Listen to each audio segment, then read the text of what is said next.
policy, you would think this through and then roll out details of the policy. I feel like this was done sort of backward, right? Like you announce the policy without giving any details, which led to these confusion and people trying to get back to the U.S.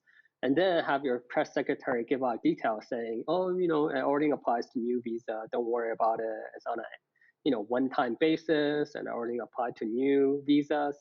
So I feel like it could definitely be done, much better. And I think in the next few days, you're going to see a lot more policy clarification coming out. Right now, for example, we don't know if nonprofit H-1Bs are exempt from this $100,000 fee, because if it is not exempt, then it will do a massive amount of damage to United States, especially in rural areas. So yeah, we will take a wait and see approach, and I think more details coming out in the next 1 or 2 days. Dan, can you talk about some of these sectors that could be hit the hardest, and also some of the countries that could be hit the hardest? Nick mentioned India will take a big brunt of it. Any other countries that might be affected? Well, India and China takes roughly about 85% of all the H-1B visa. So those are the country in which we are importing doctors and AI scientists and professors from. So I think one of the sectors that you will see hit very badly is the doctors market, right?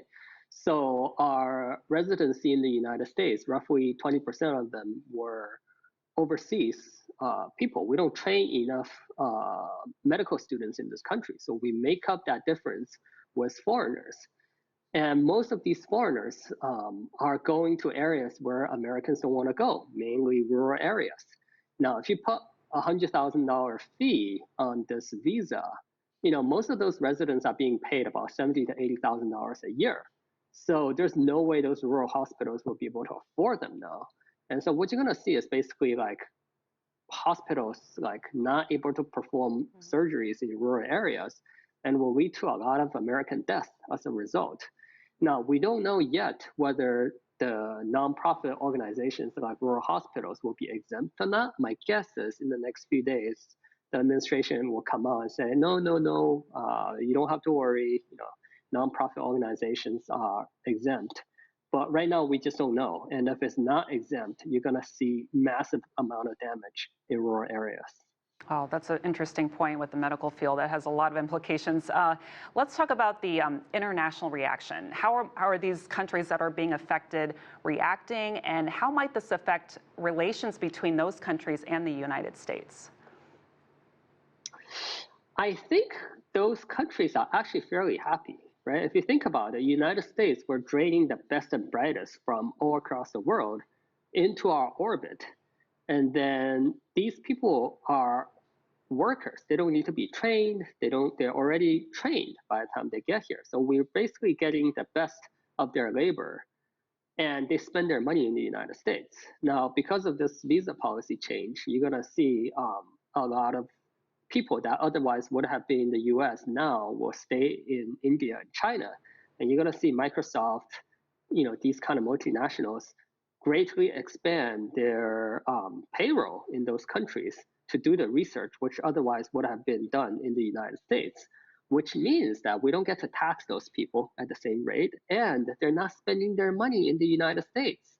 So overall, I think this will greatly hurt the American economy, and you're going to see that ripple playing out in the next 1 to 2 years. But the real pain is the long-term pain, because without these, bright minds in the United States, you're going to see a decrease in entrepreneurship activities, and the next Google might just be invented in India rather than in Silicon Valley. I don't know if you can speak on the legal implications of this, Dan. What are some of the possible legal challenges to this particular move by Donald Trump? Well, speaking as an attorney myself, I think he is actually allowed to do this, right? He didn't actually change any of the laws. He just applied a fee that is very unreasonable. But, you can very much justify, this fee. You can create a study that says, the foreigners in this country are taking up medical resource, police resource. And this is one way that we raise fund. So legally speaking, I don't think there's going to be much challenge against him. Technically, Congress has the final say, but on matters such as how much fee to charge, Congress in its existing law defer to the president. So the president is functioning within his scope of power. Now, whether this is a good policy or not, it's really up to Congress. But given the composition right now, I highly doubt Congress will, write a new immigration law to restrict Donald Trump's move. Interesting. You mentioned nonprofits. We're not sure how that might affect nonprofit organizations, but what could be the impact down the road for these small businesses? I mean, certainly they can't compete with these tech giants, Apple, Facebook, for example.